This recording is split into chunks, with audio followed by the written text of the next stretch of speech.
Start करते हैं फिर आज का सेशन। न्यू कैनवस ले लेता हूँ मैं अपने एलिस्ट्रेटर पे।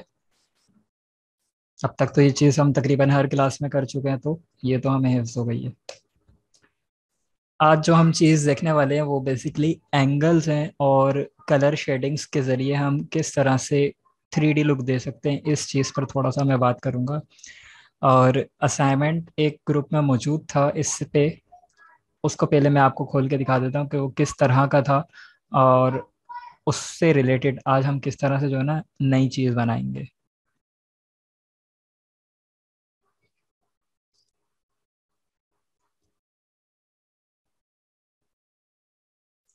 तो ये एक असाइनमेंट था बेसिकली, ये ग्रुप में मौजूद जो हमारे स्टूडेंट हैं अब्दुल माजिद साहब, उनकी तरफ से था।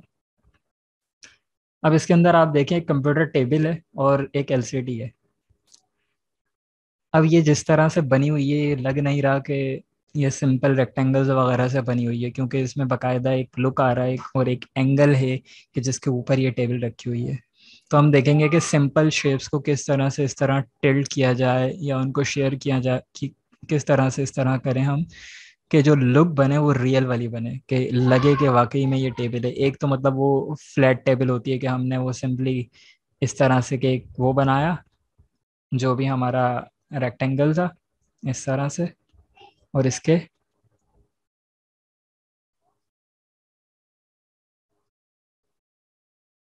ये कुछ पाए इस तरह से बना दिए। तो एक टेबल तो हमारी ये होती है जो हम शायद माइक्रोसॉफ्ट पेंट यूज़ करते हुए बनाते थे, जबकि दूसरी टेबल कुछ इस तरह की होती है। तो चीज़ों को एंगल किस तरीके से देना है, आज की क्लास में हम बेसिकली वो देखने जाएंगे। और इसके अलावा एक और मज़ीद शेप है जो मैं आपके सामने स्क्रीन पे यहाँ बनाकर दिखाऊंगा। और उसके बाद कोशिश करेंगे कि आज की ही क्लास में टेक्स्ट टूल की बेसिक्स भी कवर कर ली जाए, ताकि फिर आगे हम अपने विजिटिंग कार्ड की तरफ जा सकें। स्टार्ट करते हैं। अब यहाँ मेरे पास ये टेबल मौजूद है, ठीक है। इसको मैंने कर दिया लॉक इस जगह पे। अपने कैनवास को मैंने किया खाली। अब मुझे बनाना है इस टेबल का टॉप एरिया। अब देखें, ये किसी भी एंगल की हो, आपने सबसे पहले आइडेंटिफाई करना है कि इसके हिस्से कितने होते हैं। एक हिस्सा ये है जो टेबल का टॉप है, ठीक है। मैं जूम कर देता हूँ ताकि मुझे पता चल जाए। ये देखें, एक मेरे पास ये वाला हिस्सा है जो कि टेबल का टॉप बन जाएगा। दूसरा हिस्सा ये वाला, ये पतला वाला आप देख रहे हैं, ये वाला, ये वो एरिया होगा जो मेरे टेबल की डेप्थ बनेगा, यानी कि उसकी मोटाई। ये इस तरफ भी मौजूद है, तीन हिस्से हो गए। चौथा हिस्सा ये वाली साइड है और इसकी डेप्थ पांचवा हिस्सा। छठा हिस्सा इसकी ये वाली साइड, फिर इसकी डेप्थ है, और फिर ये फ्रंट वाली जो वुड लगी हुई है। तो इस तरह हमने आइडेंटिफाई कर लिए कि हमारे कितने हिस्से हैं इस टेबल के। तो स्टार्ट हम करते हैं फ्रंट से, ठीक है। सिंपली मैंने रेक्टेंगल टूल लेना है और एक रेक्टेंगल ड्रॉ कर लेना है इस तरह से। थोड़ा सा साइज छोटा कर लेते हैं इसका। अब मुझे इसकी डेप्थ बनानी है, ये जो नीचे वाली डेप्थ थी, ये वाला हिस्सा, अब ये मुझे बनाना है। तो मैं इसी की कॉपी ले लेता हूँ, रेक्टेंगल की ये मैंने कॉपी ले ली नीचे ऑल्ट के साथ ड्रैग करके, और इसकी हाइट कर दी कम। अब ये एक ही कलर का है तो ये नज़र नहीं आ रहा, मैं इसका कलर बदल लेता हूँ। ये देखें, ये मैंने इसकी डेप्थ बना ली है, यानी कि इसकी मोटाई इतनी होगी। अब इतनी ही मोटाई मुझे इसके लेफ्ट साइड पे भी चाहिए, क्योंकि दूसरे एंगल के लिए मुझे इसका दिखाना पड़ेगा। तो मैंने इसी की कॉपी लेके इसको सीधा कर लिया। शिफ्ट के साथ ये काम कर रहा हूँ मैं ताकि परफेक्ट एंगल में रोटेट हो। अगर शिफ्ट छोड़ दूंगा तो ये इस तरह से रोटेट होगा। तो मैंने शिफ्ट दबा के इसको एंगल दे दिया और इसके साथ स्टिक कर लिया। ये इस तरह से स्टिक कर लिया। थोड़ा सा मैं जूम कर लेता हूँ।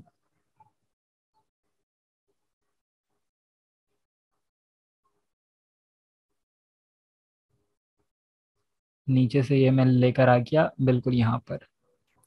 तो अब ये मेरे पास इसकी लेफ्ट साइड बन गई और इसकी बॉटम साइड बन गई। इसकी टॉप और राइट साइड मैं इसलिए नहीं बना रहा हूँ क्योंकि मुझे तो सिर्फ दो ही एंगल दिखाने हैं, जो कि मेरा बैक साइड वाला है और ये लेफ्ट साइड वाला है, यानी कि बॉटम साइड और लेफ्ट साइड। तो बाकी के दो की डेप्थ मुझे नज़र नहीं आएगी, इसलिए वो वाला मैंने छोड़ दिया। ठीक है, अब काम करते हैं कि इसको इस तरह की लुक कैसे दें। उसके लिए हमें जो काम करना होगा एंकर पॉइंट्स के साथ करना होगा। कोई बहुत ज़्यादा रॉकेट साइंस नहीं है, सिर्फ चीज़ों को टिल्ट करना है हमें, मतलब उनके साथ। हम इसको इस तरह से करते हैं कि मैंने डायरेक्ट सिलेक्शन टूल ले लिया अपना। अब मैं इस ऑब्जेक्ट को सेलेक्ट करूंगा। ये देखें, डायरेक्ट सिलेक्शन टूल मैंने लिया हुआ है, यहाँ पर आप देख सकते हैं। ये मेरे एंकर पॉइंट्स नज़र आ गए। अब मैं इन एंकर पॉइंट्स को सेलेक्ट करूंगा। लास्ट टाइम हमने जो काम किया था वो किया था किसी भी एक एंकर पॉइंट के साथ, मतलब हम उसे पकड़ते थे, ऊपर कर देते थे, नीचे कर देते, किसी भी तरह कर देते थे। अब की बार हम काम करेंगे मल्टीपल एंकर पॉइंट्स के साथ। तो वो किस तरह करेंगे मैं आपको बता देता हूँ। आपने एंकर पॉइंट, ये डायरेक्ट सिलेक्शन टूल ले लिया। अब पहला एंकर पॉइंट सेलेक्ट कर लिया, शिफ्ट का बटन दबाया, ये रहा दूसरा वाला मौजूद, इसको क्लिक कर दिया तो ये भी सेलेक्ट हो गया। ये देखें, ये ब्लू हो गया। फिर नीचे आए, ये रहा तीसरा एंकर पॉइंट यहाँ मौजूद है, शिफ्ट के साथ ये वाला भी सिलेक्ट कर लिया। ठीक है, मैं इसको एक बार और सिलेक्शन करके दिखाता हूँ। ये मैंने लिया डायरेक्ट सिलेक्शन टूल, और इस कोने पे अभी देखें मुझे नजर नहीं आ रहा है एंकर पॉइंट। क्यों? क्योंकि मैंने शेप को सेलेक्ट नहीं किया हुआ। लेकिन मुझे मालूम है कि एंकर पॉइंट कहाँ पर मौजूद है, इस कोने पे। तो जैसे ही मैं इस कोने पे कर्सर लाऊंगा ये वाजे हो जाएगा खुद ही। बता दिया इसने एंकर पॉइंट यहाँ मौजूद है। ये मैंने सिंपल पहला जो सेलेक्ट किया, सिंपल सेलेक्ट के साथ कर लिया, लेफ्ट क्लिक। उसके बाद मैंने शिफ्ट का बटन दबाया और ये वाला भी सेलेक्ट कर लिया। शिफ्ट का बटन मैंने दबा के रखा, ये तीसरा वाला भी सेलेक्ट कर लिया। ठीक है, कंट्रोल माइनस के जरिए मैंने स्क्रीन को जूम आउट किया। अब मेरे तीनों एंकर पॉइंट्स सेलेक्टेड हैं। ठीक है, ये डायरेक्ट सिलेक्शन टूल की मदद से मैंने किए हैं। अब मैं क्या करूंगा, मैंने सारे बटन कीबोर्ड से छोड़ दिए और माउस से भी छोड़ दिए। अब मैं दबाऊंगा शिफ्ट का बटन और अप साइड वाला एरो, जो एरो कीज हैं, अप वाला, ये मैं जितनी बार दबाता जाऊंगा ऊपर और नीचे ये इस तरह मूव करती जाएगी। और एक साइड से इसलिए मूव कर रही है क्योंकि मैंने डायरेक्ट सिलेक्शन से उसके एंकर पॉइंट्स को होल्ड किया हुआ है, यानी उसके एंकर पॉइंट्स को सेलेक्ट किया हुआ है। वरना नॉर्मली क्या होता है, नॉर्मली ये होता है कि कोई भी ऑब्जेक्ट हमारे पास इस तरह मौजूद होता है और शिफ्ट के साथ जब हम ऊपर नीचे करते हैं या लेफ्ट राइट करते हैं तो हमारा ऑब्जेक्ट मूव होता है, क्योंकि हमने सिलेक्शन टूल लिया हुआ होता है। या डायरेक्ट सिलेक्शन टूल लेंगे तब भी ऑब्जेक्ट ही मूव होगा। क्यों? क्योंकि इस टाइम इसने चारों एंकर पॉइंट्स को सेलेक्ट किया हुआ है। लेकिन जैसे ही आप एक या दो एंकर पॉइंट सेलेक्ट करते हैं, जैसे कि मिसाल के तौर पे इस वाले को मैं सेलेक्ट कर लेता हूँ और अब मैं शिफ्ट के साथ एरो की इसको आगे पीछे करूंगा तो सिर्फ एक पॉइंट मूव हो रहा है। ये चीज़ क्लियर है कि कीबोर्ड से किस तरह से मूव करना है। विंडो कैसे अप डाउन करेंगे, एक सवाल है। विंडो आपके माउस के व्हील से अप डाउन होती है। अगर इसको डाउन करेंगे तो ये इस तरह ड्रैग होती है। इसके अलावा आप हैंड टूल से कर सकते हैं। एच इसकी शॉर्ट की है, ये आ गया हैंड टूल आपका नीचे। ये रहा जूम टूल के अंदर होता है ये, इसके एक्सपेंड करेंगे तो आपको नजर आ जाएगा। एच इसकी शॉर्ट की है। तो ये देखें, ये मैं क्लिक करके, ये मैंने क्लिक करके रखा, हाथ इसने मुट्ठी बना ली। अब मैं ड्रैग करूंगा और क्लिक छोड़ा तो ये नॉर्मल हो गया। फिर क्लिक करके रखा, ड्रैग किया, फिर छोड़ दिया। ये हैंड टूल था कि जिसके जरिए हम अपना कैनवास मूव कर सकते हैं। दूसरा तरीका माउस व्हील के साथ है, और तीसरा तरीका माउस व्हील के दरमियान वाले बटन से, यानी माउस का जो व्हील है ना उसके अंदर भी एक क्लिक होता है। अगर आपका माउस पैड है तो भी आपके पास एक बटन मौजूद होगा। तो ये दरमियान वाला आप क्लिक दबा के रखें, यानी कि जो माउस व्हील वाला क्लिक है आप उसे दबाएं तो आपके पास खुद ब खुद हैंड टूल बन जाएगा और उसके बाद आप इस तरह से मूव कर सकते हैं। मैं माउस व्हील यानी कि माउस पैड का जेस्चर यूज करता हूँ, क्योंकि मैं माउस पे काम नहीं करता, मैं माउस पैड पे काम करता हूँ। तो मैं जेस्चर्स के साथ काम कर रहा होता हूँ। दोबारा से हम अपने टॉपिक की तरफ आते हैं। मैं इसको वापस से नॉर्मल कर लेता हूँ कि जिस तरह ये ऑलरेडी मौजूद था। कंट्रोल जेड मैं प्रेस कर रहा हूँ मुस्तकिल, ये आप नीचे देख सकते हैं।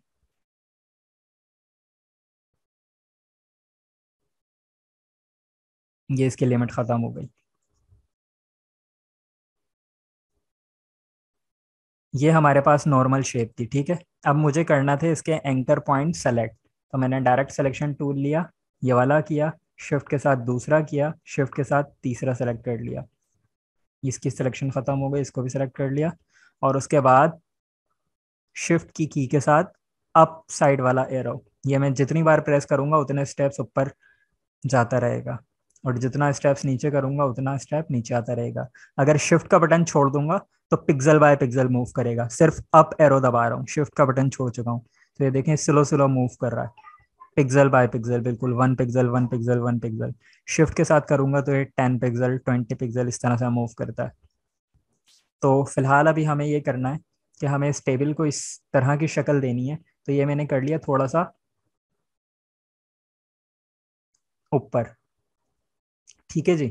अब ये मेरे पास शेप बन गई कुछ इस तरह की। मैंने सिलेक्शन टूल से इन सबको सिलेक्शन बना के सेलेक्ट किया और नीचे कर लिया। लेकिन अब अभी भी मेरी टेबल ये इस तरह की तो नहीं बनी, तो इसका मतलब मुझे इसमें मजीद कोई ना कोई एंकर पॉइंट छेड़छाड़ करनी पड़ेगी कि जिससे ये शेप बन जाए। मैंने डायरेक्ट सिलेक्शन टूल लिया, इस वाले कोने वाले एंकर पॉइंट को पकड़ा और कहीं भी मूव कर दिया, लेकिन ये शेप नहीं बनी। ठीक है, चले मैं दूसरा वाला पकड़ के देखता हूँ क्या इससे बनेगी। इससे भी नहीं बनी। तीसरे वाले को अगर मैं करूँ, इससे भी नहीं बनी। तो इसका मतलब ये फोर्थ वाले से बनेगी। तो जब आप इसको प्रैक्टिस करेंगे ना तो आपको खुद ही आइडिया हो जाएगा कि हाँ कौन सा वाला एंकर पॉइंट में मूव करूंगा तो मेरी शेप बन जाएगी। ये देखें अब मैं कर रहा हूँ लास्ट वाले को मूव, तो ये देखें ये मैंने लाके छोड़ दिया यहाँ पे। तो अब किसी हद तक ये शेप निकल कर आ गई। मैं इसको थोड़ा सा और मूव कर लेता हूँ। चलें, ये मैंने मूव कर लिया। तो अब आप देखें किसी हद तक मेरी टेबल बन गई, ठीक है। लेकिन अभी भी लुक वो नहीं बन रही जो बननी चाहिए। तो अब मुझे पता चल गया कि ये देखें ये इसका पिछला हिस्सा है यानी पिछला कोना, ये इसका दूसरा कोना है जो पीछे साइड पर है, ये इसका आगे के पहला कोना, और ये अगला वाला दूसरा कोना। लेकिन अब ये जो चौड़ा हो गया ना, इसको ये नहीं होना चाहिए था। तो अब मैं क्या करूँगा, अगेन डायरेक्ट सिलेक्शन टूल मैंने लिया, ये वाला पॉइंट सेलेक्ट कर लिया और ये वाले पॉइंट को मूव करना शुरू किया। ये देखें इस तरह से। लेकिन अब ये सिर्फ टेबल का टॉप मूव हुआ है। अगर मैं चाहता हूँ कि मैं इनके पॉइंट्स को भी साथ सेलेक्ट करूँ, तो मैं इनके एंकर पॉइंट्स को भी शिफ्ट के साथ सेलेक्ट करूँगा। ये देखें ये दो हो गए। अब मुझे इस वाले के भी करना है। अब यहाँ आपको आएगी प्रॉब्लम, क्योंकि ये देखें इसके जो एंकर पॉइंट है ना वो भी यहीं पर मौजूद है, और इसका एंकर पॉइंट, ये दोनों बिल्कुल सेम प्लेस पे मौजूद हैं। तो मैं इन दोनों को बर वक्त सेलेक्ट नहीं कर सकता। इन दोनों में से एक ही को सेलेक्ट कर सकता हूँ। मैं आपको दिखा देता हूँ। ये वाला मैंने सेलेक्ट किया तो अब ये वाला सेलेक्ट नहीं हो रहा, पीछे वाला ये वाला सेलेक्ट नहीं हो रहा, और अगर इसको सेलेक्ट करने की कोशिश करूंगा तो ये सेलेक्ट नहीं होगा। तो इसका सॉल्यूशन क्या है? इसका सॉल्यूशन ये है कि आपने ले लिया डायरेक्ट सिलेक्शन टूल। अब आपको पता है कि जितने भी एंकर पॉइंट्स आपके इस एरिया में, आप विंडो बना लें।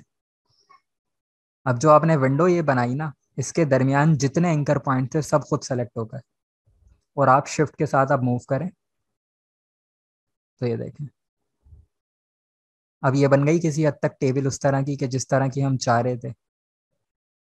ये बहुत छोटी है तो मैं इसको थोड़ा सा बड़ा कर लूंगा।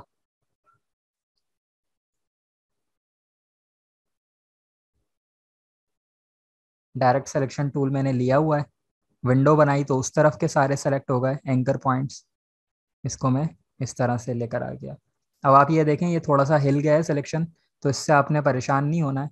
ये डायरेक्ट सिलेक्शन टूल मज़ेदार चीज़ है, तो हम इससे कवर कर लेंगे इसको। ये कोई टेंशन वाली चीज़ नहीं है। बस मेन चीज़ अभी हमने अपना एंगल निकालना है। वापस से डायरेक्ट सिलेक्शन टूल लिया। ये मैं 3 4 स्टेप्स में भी कर सकता था, लेकिन मैं इतना लंबा इसलिए कर रहा हूँ ताकि आपको समझ आए कि एंगल बन किस तरह से रहा। अब मैं पीछे वाला डाउन करता हूँ, ठीक है।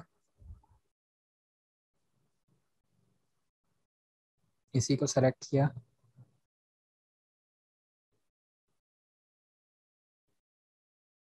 अब मुझे एक आइडिया हो गया कि ये वाला शायद ज़्यादा नीचे जा रहा है। ठीक है, तो मैंने वापस से इसकी सिलेक्शन बनाई और इसको मैं मूव करूंगा जब तक मेरा परफेक्ट एंगल ना निकल के आ जाए। ये आ चुका है। ठीक है, अब मुझे चाहिए था कि हाँ भाई यही एंगल है, मुझे यही एंगल चाहिए। मैं थोड़ा सा इसको भी मॉडिफाई कर लेता हूँ। ये आ गया। ये जो आपको एंगल का आइडिया होगा ना, ये होगा बहुत ज़्यादा प्रैक्टिस से, चीज़ों को देखने से। जो दूसरी चीज़ें आप उनको देखें, उनको देख कर एंगल बनाएंगे। कम से कम 10 से 12 शेप्स ऐसी बनाएंगे तो आपको खुद ही आइडिया हो जाएगा कि एंगल किस तरह बनाना है। फिर आप बगैर देखे भी बना सकते हैं। ठीक है, अब ये वाली हमारी शेप ख़राब हो गई थी तो मैं इसको कर लेता हूँ जूम। अब मुझे ये वाला कोना मिलाना है इस कोने से। ये मैंने मिला दिया।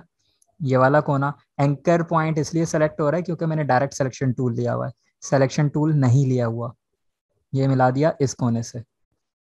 तो ये देखें, लेकिन स्टिल अभी भी वो ऊपर वाला कोना ख़राब है। तो ये वाला पॉइंट सेलेक्ट किया और इसको बिल्कुल सीधा कर लिया। तो ये देखें, ये टेबल बन गई। अब इस तरफ आ जाता हूँ। ये बिल्कुल परफेक्ट है। तो आपके टेबल का टॉप, इसकी बैक साइड वाली डेप्थ और इसकी लेफ्ट साइड वाली डेप्थ ये बन चुकी है। अब मज़ीद इसको रियलिस्टिक लुक देनी है। वो किस तरह देंगे उस चीज़ को भी मैं डिस्कस करूंगा, लेकिन इससे पहले हम बना लेते हैं ये वाली साइड, लेफ्ट वाली साइड। तो अब इन सबको मैंने सेलेक्ट करके थोड़ा सा ऊपर की तरफ कर लिया। सिंपल साइड बनानी है मुझे। ये मैंने अंदाजे से कि जितना चौड़ा मेरा ये है उससे थोड़ा सा कम, थोड़ा सा छोटा एक और रेक्टेंगल ड्रॉ कर लिया। ठीक है, ये देखें। अब मैंने क्या करना है, डायरेक्ट सिलेक्शन टूल लेना है। शॉर्ट की से मैंने सेलेक्ट कर लिया। शॉर्ट की है ए। शिफ्ट के साथ दोनों पॉइंट्स को सेलेक्ट करके ऊपर की तरफ मूव कर दिया। और अब सिलेक्शन टूल लिया और इसको ले गया मैं इसके नीचे।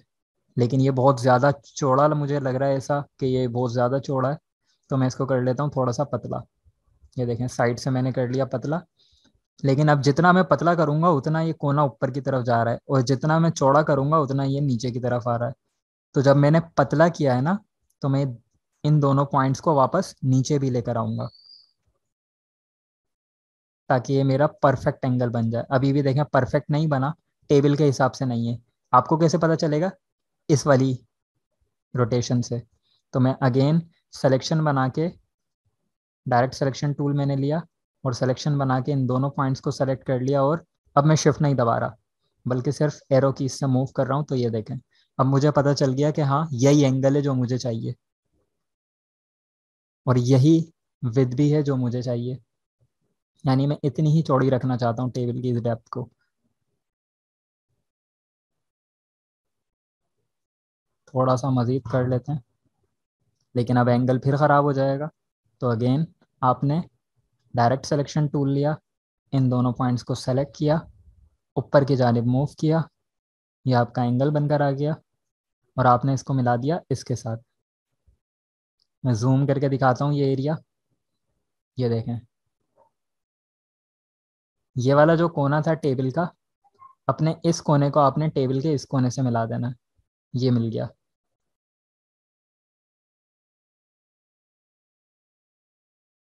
ठीक है,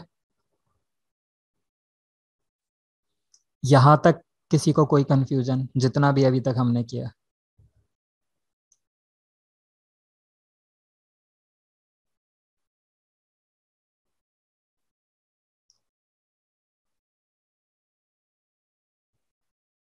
चलें, किसी को कोई कंफ्यूजन नहीं है, आगे चलते हैं। अब मैंने टेबल की साइड तो बना ली थी, अब इस साइड की डेप्थ बनानी है। वो यहाँ मौजूद है। अब डेप्थ भी मैं बना लेता हूँ। डेप्थ बनाने के लिए मुझे अगेन क्या करना पड़ेगा कि रेक्टेंगल टूल में लूँगा, नीचे से ड्रॉ करना स्टार्ट करूँगा। ठीक है, अंदाजे से मैंने ड्रॉ कर लिया। आई ड्रॉपर से ये वाला कलर इसको कर दिया। ये बिल्कुल अंदाजे से बनाया है, बिल्कुल रफ। थोड़ा सा नीचे करूँगा, थोड़ा सा पतला करूँगा। इतनी डेप्थ चाहिए, ये थोड़ी सी ज़्यादा है, कम कर लेते हैं। ये बन गई। और अब इसको इस तरह कर लिया। अब ये हमारी साइड की डेप्थ भी बन गई। लेकिन साइड की डेप्थ में आपने ख्याल रखना है कि टेबल इस तरह रखी हुई है, तो आपका ये वाला कोना, ये जो है ना, थोड़ा सा ऊपर की तरफ आएगा ऐसे। तो ये रियल लुक लगेगी कि जैसे ये वाकई फ्लोर पे रखी हुई है। ये वाला पॉइंट यहाँ तक सबको क्लियर है। इसकी रिफ्लेक्शंस बाकी सारी चीज़ें हम लोग देखेंगे, लेकिन पहले ये साइड। एक सवाल आया है, अगर टेबल के टॉप को ब्रिंग टू फ्रंट कर दें तो मे बी और भी एग्जैक्ट हो जाएगी साइड लेग। जी बिल्कुल इसी तरह ही है कि ब्रिंग टू फ्रंट और सेंड टू बैक का इसमें बहुत ज़्यादा रोल होगा। और वो मैं अभी दिखाता हूँ कि उसमें किस तरह से हम इसको कंट्रोल करेंगे जब इसकी दूसरी साइड बनेगी। अब एक साइड हमारी रेडी हो चुकी है। मैंने इनको दोनों को सेलेक्ट किया, इसकी डेप्थ को और इसकी साइड को, दोनों को सेलेक्ट किया। ऑल्ट के साथ कॉपी ले ली, स्क्रीन पे कहीं भी ले लें आप, ठीक है। और उसके बाद इसको सेलेक्ट करके आप ले आए इसके ऊपर या इसके नीचे, ठीक है। इस कोने से, ये वाला जो टेबल का कोना है, इससे थोड़ा सा दूर। अब आप देखें कि आपके टेबल की जो टॉप थी वो चली गई नीचे और जो साइड्स थी वो आ गई ऊपर। ये नहीं होना चाहिए था। तो जब आपने दोनों साइड्स निकाल ली, दोनों साइड्स आपने अपनी जगह पे रख दी, उसके बाद आप सेलेक्ट करें टेबल का टॉप, टेबल की ये बैक वाली डेप्थ, लेफ्ट वाली डेप्थ। ये तीनों चीज़ें सेलेक्ट हो गई। ये गलती से दूसरी चीज़ सेलेक्ट हो गई। ये देखें ये सेलेक्ट हो गया। और अब मैं इसको ले आऊँगा, right click, arrange, bring forward या ब्रिंग टू फ्रंट, ठीक है। अब मैंने ब्रिंग टू फ्रंट किया तो ये सबसे ही ऊपर आ जाएगा। लेकिन स्टिल एक प्रॉब्लम इसमें यह आई है कि ये वाला कोना, इस साइड का ये वाला कोना बाहर निकल रहा है। हालांकि ये है तो इसके पीछे, लेकिन स्टिल ये साइज में इतना बड़ा है कि बाहर निकल रहा है। तो मैं इसको सेलेक्ट करूंगा, डायरेक्ट सिलेक्शन टूल लूंगा, इसका ये वाला कोना पकड़ूंगा और नीचे मूव कर दूंगा। अब क्योंकि ये इस टेबल के पीछे, तो ये आप कितना भी ख़राब बना दें कोई प्रॉब्लम नहीं है। मैं आपको मूव करके दिखा देता हूँ कि ये कितना ख़राब बना है। ये देखें इसका कोई एंगल नहीं है, लेकिन क्योंकि ये टेबल के पीछे था तो कवर हो गया। अब ये किसी हद तक हमारी एक टेबल लग रही है। अब ये वाली साइड बना लेते हैं हम सिंपल। ये भी एक रेक्टेंगल है, ये मैंने रेक्टेंगल लिया, कलर इसका यही रखा, दो कोने पकड़ के मूव कर दिया ऊपर। अब कितना मूव करना है, कितना एंगल बनाना है, ये मुझे इस वाली चीज़ से पता चलेगा। लास्ट टाइम जब हम इस वाली चीज़ का एंगल ले रहे थे तो हमने इसकी एंगल से अंदाज़ा लगाया था। अब हम ये वाला एंगल ले रहे हैं। मैं इसका कलर चेंज कर लेता हूँ ताकि ये मिक्स ना हो जाए दूसरों के साथ और आपको क्लियर नज़र आए। ये देखें, अब मुझे लेना है इसका एंगल। तो अब मुझे इसके एंगल से आइडिया हो जाएगा जो ऊपर टेबल का एंगल है। वापस से इन दोनों को सेलेक्ट करता हूँ, थोड़ा सा नीचे मूव करता हूँ, हटा ली सिलेक्शन, सिलेक्शन टूल से सेलेक्ट किया, किसी हद तक ठीक है। लेकिन स्टिल ये वाले दो कोने, एक और ये दो, थोड़े से ऊपर गए। चलें, ये आपके टेबल की बन गई बैक। आप इसको रखें किसी भी जगह पे, यहाँ पे, और सबसे पीछे ले जाएं, सबसे पीछे, यानी कि अरेंज और सेंड टू बैक। इसका कलर वापस जो टेबल का कलर था वो करें ताकि आपको आइडिया हो। अब अगेन हमारे पास वही मसला आया है कि बैग तो बन गई लेकिन बाहर निकल ली है। तो मैं इसका साइज़ थोड़ा सा छोटा कर सकता हूँ, या तो एंकर पॉइंट से इसको चेंज कर सकता हूँ। अब क्योंकि ये साइड ही थी तो मुझे प्रॉब्लम नहीं है क्योंकि ये पीछे है। अब ये आपकी टेबल तैयार हो गई है, लेकिन स्टिल ये उतनी रियलिस्टिक टेबल नहीं लग रही है जितनी इसको लगना चाहिए। इसकी क्या वजह है? हालांकि हमारे पास बिल्कुल परफेक्ट एंगल्स हैं, सब कुछ सही है। तो इसकी वजह है कलरिंग। कलरिंग के ज़रिए बहुत ज़्यादा चीज़ें डिफरेंट हो जाती हैं। अब मैं दिखाता हूँ, और इसमें आपको रियल लाइफ में आके सोचना होगा। अपने आप को असली हकीकी ज़िंदगी में रखें और फिर सोचें। तो अब इस तरह सोचेंगे कि ये एक टेबल है, ये एक कमरे में रखी हुई है, ठीक है। अब उस कमरे में एक बल्ब है जो इस टेबल के ऊपर रोशन है। तो इस टेबल के ऊपर रोशन है, यानी कि इस टेबल के सामने अज्यूम करते हैं हम कि जो बल्ब है वो इस जगह पर है, एलसीडी के पीछे इस टेबल के सामने। तो अब जो लाइट आएगी, ये आ गया मेरा बल्ब। अब जो लाइट आएगी उस तरफ से आएगी कुछ इस तरह, ये देखें, कुछ इस तरह लाइट आपकी फैल रही होगी। मैं इसकी ओपेसिटी कम करके दिखाता हूँ ताकि बिल्कुल ही क्लियर हो जाए।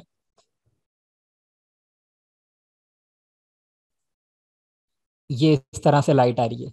तो अब जो लाइट आ रही है उसके हिसाब से हम ब्राइटनेस और डार्कनेस को कंट्रोल करेंगे। अब मैंने अपने जहन में सोच लिया कि सामने से लाइट आ रही है। अगर सामने से लाइट आ रही है तो मेरी टेबल की ये वाली डेप्थ डार्क होगी। डार्क क्यों होगी? क्योंकि लाइट मेरे सामने मौजूद है, तो ये हिस्सा हो जाएगा डार्क।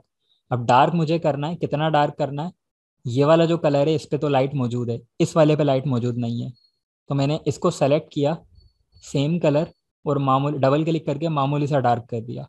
तो ये देखें, अब ये डेप्थ बन गई। अब ये थोड़ा सा लगा कि हाँ कुछ निकल कर आया है। अब इसी तरह ये वाली डेप्थ, क्योंकि ये भी इसी साइड है, लाइट के अगेंस्ट है, तो इन दोनों को भी मैं डार्क कर दूंगा। तो इस पर भी अब मेरी लाइट नहीं आ रही, तो ये भी डार्क हो गया है। मजीद ये टेबल का टॉप थोड़ा सा बड़ा है, तो ये वाली जो दो साइड्स है ना, ये मजीद डार्क होंगी, क्योंकि एक डार्कनेस वो होगी जो टेबल गलत डायरेक्शन में रखने की वजह से डार्क हो रही है, दूसरा इस टेबल के टॉप की वजह से, टॉप थोड़ा सा बड़ा है, तो इसको मैं मामूली सा और डार्क कर दूंगा। ये देखें, ठीक है। अब आपको एक प्रॉब्लम फेस करनी पड़ेगी, वो ये कि यहाँ का एंगल, क्योंकि ये हमने रफ बना दिया था, तो हो सकता है आपके केस में ये एंगल इस तरह से आ जाए, ये फ्रंट पर आ जाए। तो आपने इस बात का ख्याल रखना है कि ये फ्रंट पर ना हो, बल्कि ये हिस्सा बैक पर ही मौजूद हो। ठीक है। ये आपकी टेबल की जो लाइटिंग थी वो थोड़ी सी कंट्रोल हो गई। मजीद इसमें जो हमें देखना है, टेबल के टॉप पर लाइट है, टेबल के साइड में लाइट है, ठीक है।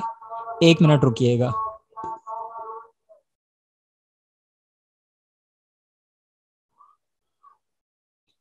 चलें, कंटिन्यू करते हैं कि अब ये वाला जो हिस्सा है ये मेरी टेबल का निचला हिस्सा है, तो सबसे ज़्यादा कम लाइट इस जगह पर ही होगी।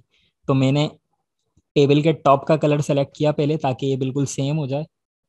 कलर पे डबल क्लिक किया और डार्क कर दूंगा। ठीक है, मज़ीद डार्क करूंगा। ये लें, मज़ीद डार्क हो गया। और अब ये वाला जो अंदरूनी हिस्सा है इस पर भी लाइट मौजूद नहीं होगी, तो इसको भी सेम कर दूंगा, लेकिन डार्क किया, सेम किया, लेकिन थोड़ा सा लाइट, बिल्कुल मामूली सा लाइट, ताकि ये इससे डिफ्रेंशिएट हो जाए। तो ये देखें, अब हमारी जो टेबल है वो बिल्कुल परफेक्ट एंगल पे भी बन चुकी है, कलर्स में भी बन चुकी है, और लग रहा है कि वाकई ये एक रियल टेबल है। यहाँ तक किसी को कोई क्वेश्चन?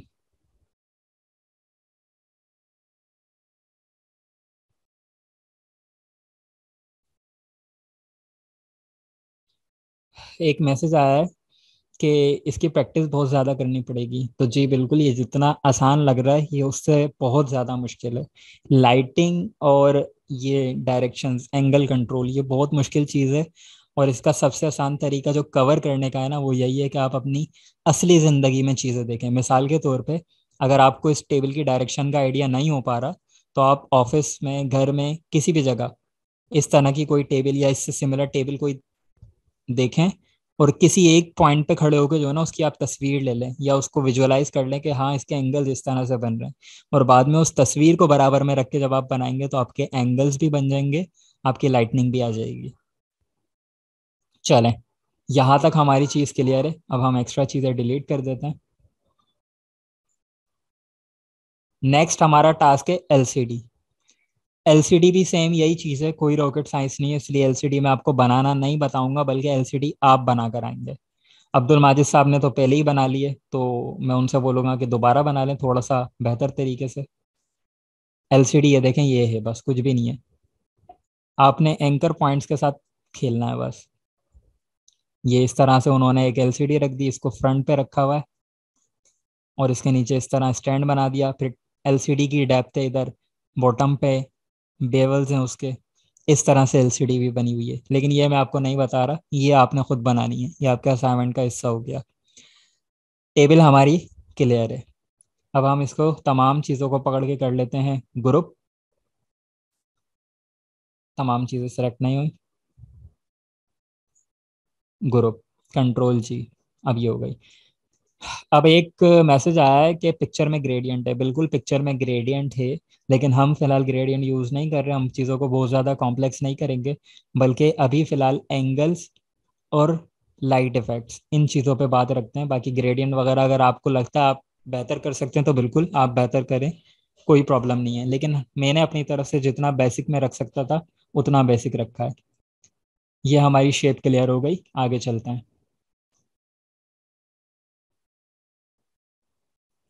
नेक्स्ट एक चीज़ मुझे बनानी है, लेकिन वो भी बड़ी सिंपल है। मैं आपको बना के दिखा देता हूँ, चलें। जो चीज़ मैं बनाने जा रहा हूँ ना बेसिकली, वो है एक काबा, काबे का वेक्टर है। तो वो किस तरह बनाऊंगा मैं, वो भी सिंपल, बहुत बेसिक है। ये देखें, मैंने एक बॉक्स ले लिया जिसकी विड्थ और हाइट सेम है। इसका कलर मैं चेंज कर लूंगा थोड़ा सा डार्क साइड पे। ये वाला आई थिंक सही है। अब बेसिकली काबे की भी मुझे दो साइड दिखानी है, जैसे इस टेबल की दो साइड। तो हमेशा ये जितनी भी चीजें हम इस तरह की बनाएंगे उनकी दो साइड्स ही नजर आ रही होती हैं, तीन या चार नजर नहीं आती, क्योंकि फिर तो वो दूसरी तरह की शेप हो जाएगी, 4 डायमेंशनल। तो दो साइड पे काम करना है मुझे। अब दो साइड पे किस तरह काम करूंगा, ये आ गई इसकी लेफ्ट साइड, ये आ गई इसकी फ्रंट साइड। फ्रंट साइड का कलर मैं कर लेता हूँ थोड़ा सा लाइट। ये लें, ये लाइट कलर आ गया, उधर डार्क कलर आ गया। अब मैं मजीद एक शेप बना लेता हूँ इसके अंदर। ये पतली सी मैंने थोड़ा सा डंडी बना ली। इसको मैं कर लेता हूँ येलो कलर या गोल्ड कलर, जो भी आप कह लें इसे। कलर्स आप अपनी मर्जी से कुछ भी कर सकते हैं, कोई इसमें प्रॉब्लम नहीं है। इसी की कॉपी ली इसके बराबर में। और अब इसमें मैं ये करूँगा कि इसको एक और बार कॉपी कर लूँगा नीचे, और इसकी कॉपी ले लेता हूँ मैं। एक लेसो टूल लिया मैंने इस तरह से, और इसमें डार्क कलर कर दिया। ये रख दिया मैंने इसके दरमियान में, थोड़ा सा मूव किया। ये तीन शेप्स बना दी मैंने। ये तीन एलिप्स टूल हैं, ग्रुप कर लिया, जो कि रखे हुए हैं इस पट्टी के ऊपर। इसको भी इसके साथ ग्रुप कर लिया, ताकि अब जब भी ये मूव हो साथ मूव हो। कॉपी ले ली इसकी बराबर में। लेकिन अब ये जो सर्कल का कलर है डार्क हो गया, तो मुझे डार्क नहीं रखना, बल्कि मुझे लाइट ही रखना है। तो मैंने इनको सेलेक्ट किया, कलर चेंज कर लिया जो इस तरफ वाले का था। ठीक है, ये कलर चेंज हो गया। अब क्या करना है, किसी हद तक आपको अब ये समझ आ गया होगा कि किस तरह हम ये काम करने वाले हैं। मैं अपने आर्ट वर्क को थोड़ा सा बड़ा कर लेता हूँ, ताकि इसकी आर्ट वर्क की आउटलाइंस मुझे डिस्टर्ब ना करें। ठीक है।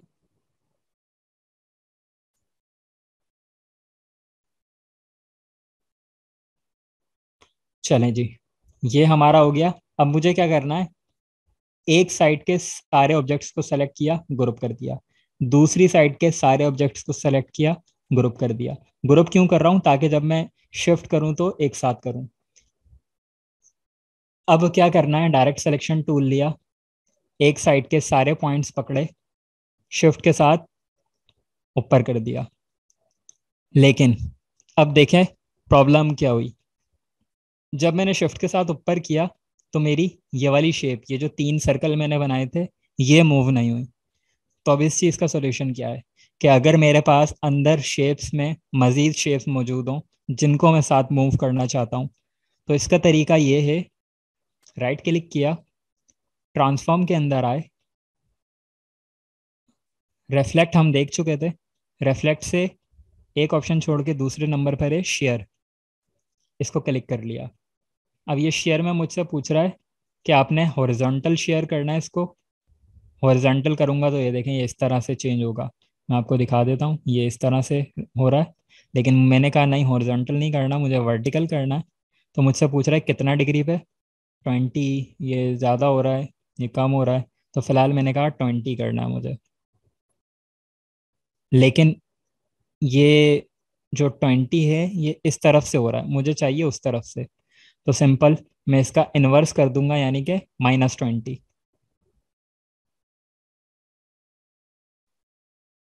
इसके बाद मैं थोड़ा सा शायद मज़ीद इसको बढ़ा लूँ, 23 सही है, काफ़ी है मेरे लिए। ओके, अब ये मैंने इसको शेयर कर दिया था। रिमेंबर द शॉर्ट की कंट्रोल डी। कंट्रोल डी क्या करता है? एक्शन रिपीट करता है। अभी हमने क्या एक्शन किया है? इसको शेयर किया है। शेयर वो वाला शेयर नहीं है, SHARE, शेयर वाला शेयर नहीं है, बल्कि ये वाला शेयर है। स्पेलिंग इसकी डिफरेंट है, SHEAR। ठीक है, ये हमने लास्ट टाइम किया था। इसको सेलेक्ट करके कंट्रोल डी दबा दी। चले जी स्टार्ट करते हैं। ये इस तरह से था। तो मैंने क्या बोला था कि हमने यहाँ पे एंगल बना लिया, इस पे कंट्रोल डी कर देंगे। अब देखें प्रॉब्लम क्या हुई कि इसने इसको उसी तरह से चेंज कर लिया जिस तरह हमने इसको किया था, लेकिन हमें चाहिए था इसका इनवर्स। तो मैं कर देता हूँ कंट्रोल जेड, फिर से करता हूँ राइट क्लिक, ट्रांसफॉर्म में आता हूँ, शेयर पे क्लिक करता हूँ। -22 था, तो इस बार मैं माइनस को रिमूव कर दूंगा और सिंपल 22 कर दूंगा। ओके, तो अब ये देखें, ये बिल्कुल परफेक्टली मेरे पास जो है ना एंगल निकल कर आ चुका है। अब आपको आइडिया भी हो गया होगा शायद कि किस तरह से थोड़ा सा ये काबे का इफेक्ट बन रहा है। ठीक है, वेक्टर बन रहा है बेसिकली। लेकिन इसमें थोड़ी सी एक प्रॉब्लम है कि ये बहुत चौड़ा है। आप ये देखें, ये इसकी जो विड्थ है इसकी हाइट से बहुत ज़्यादा है, जबकि काबा चौकोर होता है।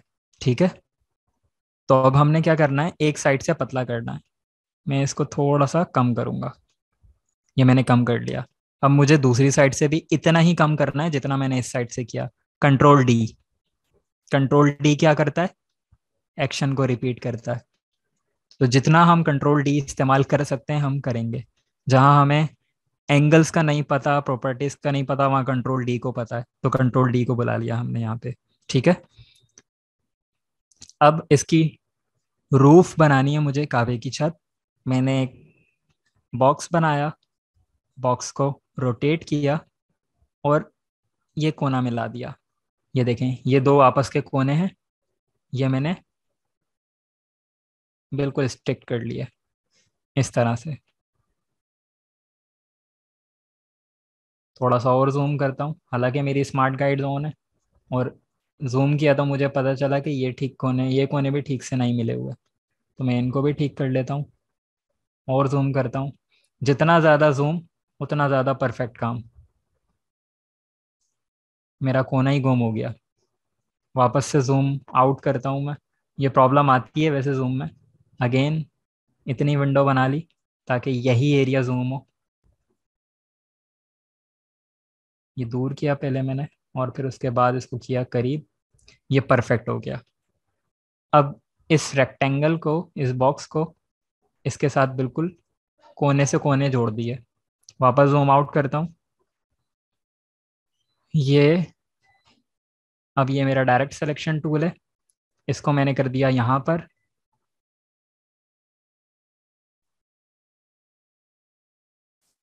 इसको कर दिया यहाँ पर।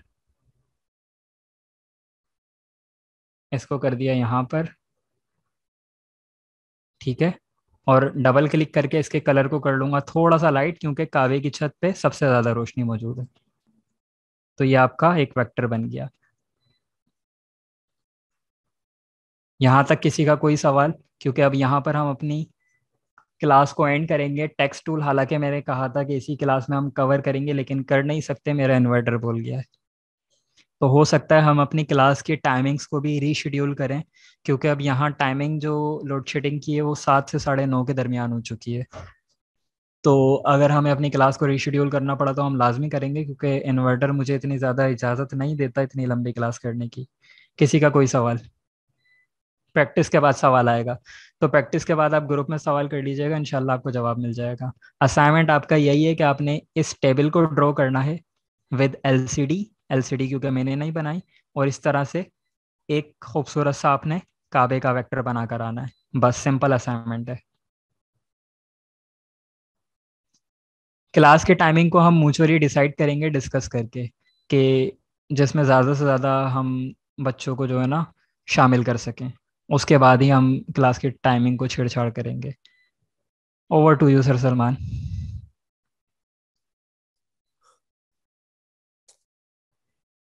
चलें, ठीक है, इंशाल्लाह कल की क्लास में हम मिलते हैं। आज की क्लास में जो है 3D का सर ने आपको समझाया कि एक 3D इफेक्ट हम किस तरह दे सकते हैं। तो आपने टेबल पिक शेयर कर दें, टेबल पिक आप कोई भी गूगल से ले लें तो उसको सामने रख के आप बना लें। ज़रूरी नहीं है कि आप इसी तरह के बनाएं, कुछ और बनाएं, अपनी तरफ से बनाएं, खुद अपना आइडिया लें कुछ। तो बाकी ये जो है ये शेयर कर देंगे सर आप ग्रुप में, ये वाली टेबल पिक। जी जी, ये दोनों मैं अभी हाथ के हाथ शेयर कर रहा हूँ। हाँ चलें, ये भी आपको ग्रुप में मिल जाएंगे। बाकी इंशाल्लाह हम मिलते हैं कल की क्लास में, हमें दें इजाज़त। अल्लाह हाफिज़।